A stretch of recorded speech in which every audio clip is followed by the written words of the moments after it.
Accidentally set the wrong age on Monkey and now you're stuck. Don't sweat it. I'm gonna walk you through how to fix it. First things first, head over to your profile page. You can usually find this icon at the bottom right corner of the screen. It usually looks like a silhouette of a person or your profile picture. Tap on it. Now, look for the settings menu.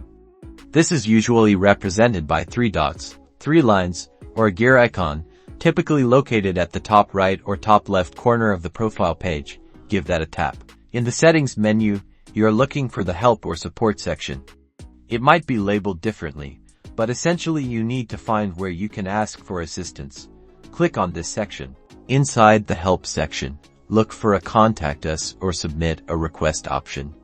This is how you'll directly reach Monkey's support team. Tap on it. You'll likely be presented with a contact form. Here, carefully fill out all the required information. Make sure to include your email address so they can get back to you.